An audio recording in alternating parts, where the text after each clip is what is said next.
Okay, so for today's review, again, we went over our strum pattern with our new chords. Our chords again are going to be A minor,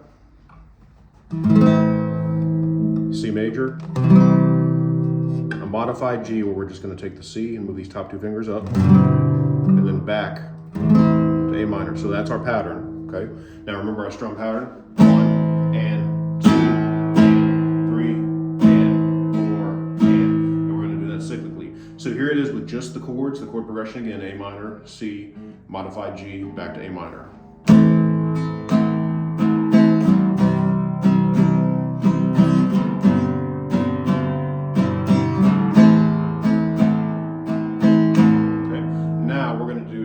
Some work with the first finger. We're going to have first finger on, off, switch the chords on, off, and so on, like so.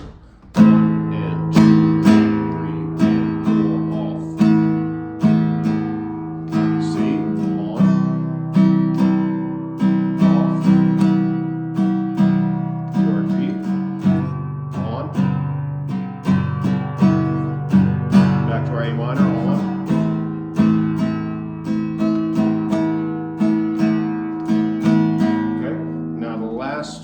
Finger modification we're going to do. You don't have to do this one, but if you're comfortable, go ahead and give it a shot. Instead, we're going to play 1 on, off, 3 on D, 1. So our whole cycle is going to go like this.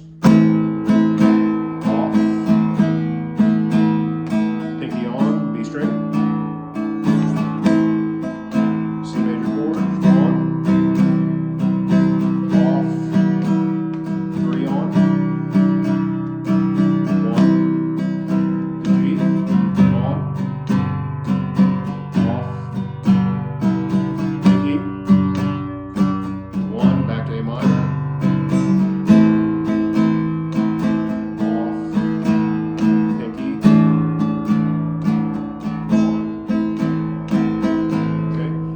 so there's our three main chords, A minor, C, and a modified G, but we can also use F major, we can also use E minor and D minor as well, and make progressions out of that, okay? Okay, so what we have now is for Hall of the Mountain King, which will likely be our second recital song. So we will do some work, again, just a reminder, we've got both of the whistlers doing the Hall of the Mountain King melody.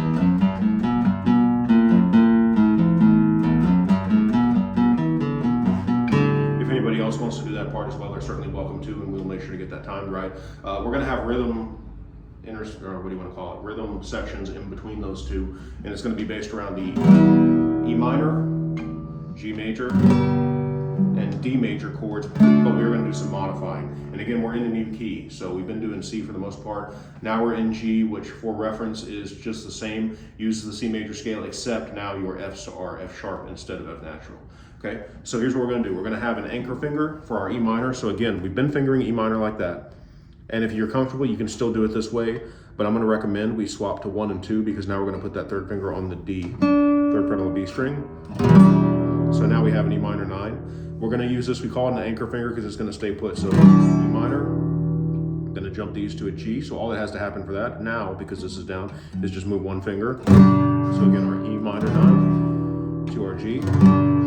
Now we're going to go to a D with an F sharp in the bass. This one is a little bit new, but it's actually going to be a D suspended, which means our second finger is going to go on the G, on the A on the G string, and then our first finger goes on the second fret, low E, F sharp. Okay, so again, we have 3, third finger on third fret of B, 2, second fret on G, which is an A, and first finger on second fret of low E, which is an F sharp.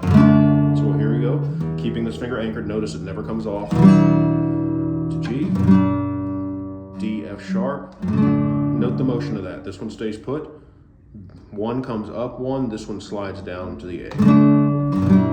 So you can get used to that by just going back and forth from G to that as slow as you need, okay? So our timing on this is going to be 2, 3, 4, 1, 2, 3 to G, 4, 1, 2, 3, 4, 1, 2, 3, 4. Now with the anchor fingers. 1, 2, 3, 4, 1, 2, 3,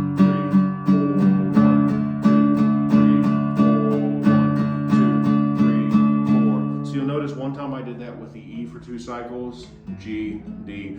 The next one I did E1 cycle, G1 cycle, and D for 2.